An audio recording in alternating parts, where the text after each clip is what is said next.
आप सभी साथियों को जय हिंद। आप लोग बार बार हमसे कमेंट करके ये कहते थे कि सर बीपीएससी टीआरई 3.0 में जो भी सेलेक्ट हुए हैं बच्चे, उनके पहले आप पदस्थापन की बात करिए, उसके बाद टीआरई 4.0 की बात करेंगे। तो मैं आज आपके बीच में वो फाइनल न्यूज लेकर के आया हूं, और जो अपर मुख्य सचिव हैं जो शिक्षा विभाग के एस सिद्धार्थ, उनका क्या कहना है और टीआरई 4.0 के लिए क्या संभावना है, बीएसटेट के लिए क्या संभावना है, उसके ऊपर भी हम लोग बातचीत करेंगे। आप सभी लोगों को पता है कि टीआरई 3.0 में जो 51,389 बच्चे जो आपके सिलेक्ट हुए थे, उनको 9 मार्च को अपॉइंटमेंट लेटर दे दिया गया था, नियुक्ति पत्र दे दिया गया था, लेकिन उसके बाद उनके स्कूल के आवंटन में लगातार आपकी देरी हो रही थी। तो अब वो सारी की सारी समस्याएं हो गई हैं समाप्त। अब क्या कर दिया गया है, तो भाई जो भी टीआरई 3.0 की जो नियुक्ति परीक्षा है, उसके आधार पे जो 51,389 शिक्षक जो हैं, उनकी स्कूलों में पदस्थापन 15 मई तक आपकी हो जाएगी।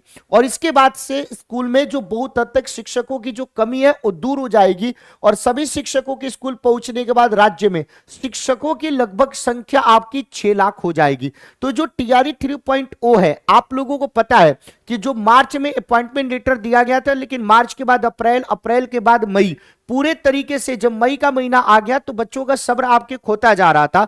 तो बच्चे इसके विरोध में प्रदर्शन भी करना शुरू कर दिए थे। हमसे भी ये कह रहे थे कि सर आप हमारी बात को उठाएं, लगातार हम आपकी बात को उठा रहे थे। तो अब ये सारी की सारी समस्याएं खत्म हो गई हैं भाई। तो 15 मई तक आपको स्कूल का आवंटन कर दिया जाएगा, और सब लोगों का स्कूल अलग अलग, आपके जो पूरे के पूरे बिहार में अलग अलग डिस्ट्रिक्ट है, उसमें आपके टीचर्स को स्कूल अलॉट कर दिए गए। हो सकता है कि आप में से बहुत सारे बच्चों को ऐसे स्कूल अलॉट किए गए जहां पे आप उतने ज्यादा कंफर्टेबल नहीं है, लेकिन ये पहली आपकी ज्वाइनिंग है। तो एस सिद्धार्थ का भी यही कहना है कि आप ज्वाइन कर लीजिए, बाद में आप जिला शिक्षा पदाधिकारी को आप पत्र लिख सकते हैं और आप अपनी समस्या को बता सकते हैं, लेकिन आपको ज्वाइन करना चाहिए। अब ये टीआरई 4.0 के रास्ते में, जब तक टीआरई 3.0 पूरे तरीके से आपके नहीं हो जाता, जब तक पूरे जो सिलेक्टेड कैंडिडेट्स हैं उनको विद्यालय आवंटित नहीं हो जाता, तब तक सरकार आगे की तो बात कर नहीं सकती थी। और दूसरी बात क्या है भाई, कि जो रिक्तियां हैं, जो अलग अलग आपके स्कूल है, उनसे आपको भेजा जाना, अलग अलग डिस्ट्रिक्ट है उससे भेजा जाना, जब तक वो आ नहीं जाएगा तब तक होगा नहीं। तो अब ये प्रक्रिया 15 मई तक ये पूरी तरीके से हो जाएगी, और 15 मई तक सब लोगों को क्या हो जाएगा भाई, तो 15 मई तक योगदान भी करने का निर्देश आपको दे दिया गया।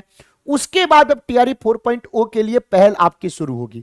तो बहुत सारे बच्चे जो कभी कभी क्या होते हैं, तैयारी एकदम सही ट्रैक पे करते हैं लेकिन फिर बीच में सो जाते हैं, ये गलत बात है। आप अपनी तैयारी को मजबूती से रखिए। 15 मई के बाद हो सकता है कि आपके लिए खुशखबरी आ जाए, क्योंकि इलेक्शन तो बहुत बाद में है, तो उससे पहले अगर नोटिफिकेशन आ जाएगा तो आपको मौका मिल जाएगा। और हो सकता है कि टीआरई 4.0 से पहले बिहार स्टेट का नोटिफिकेशन आ जाए।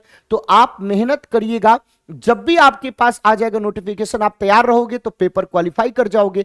तो ऐसे अपडेट को जानने के लिए चैनल को सब्सक्राइब जरूर कर लीजिएगा। कुछ और जानना है तो आप कमेंट करके बता दीजिएगा, और साथ ही साथ अपने दोस्तों को शेयर कर देना। बीपीएससी टीआरई 4.0 के लिए अध्ययन मंत्र कनेक्टेड एप्लीकेशन पे लगातार हम लोग कोर्सेज में बहुत बेहतरीन कंटेंट दे रहे हैं, आप वहां पे भी जुड़ सकते हैं। तो आप लोगों को यही बताना था कि टीआरई 3.0 में जो भी बच्चे जिनको नियुक्ति पत्र मिल गई थी लेकिन स्कूल के आवंटन में देरी हो रही थी, तो 15 मई तक सीधे तौर पे योगदान करने का निर्देश दे दिया गया है, और उनको 3 मई को 14, ये जो आपके 24,150 शिक्षक को एक ही दिन में 14 जिलों में विद्यालय आवंटित कर दिए गए हैं। तो ये जो पहल है, कहीं ना कहीं इस बात की सुगबुगाहट है कि सरकार बिहार स्टेट और टीआरई 4.0 के लिए चिंतित है। आप सभी लोग से मिलेंगे फिर ऐसे ही किसी और अपडेट के साथ, तब तक के लिए धन्यवाद।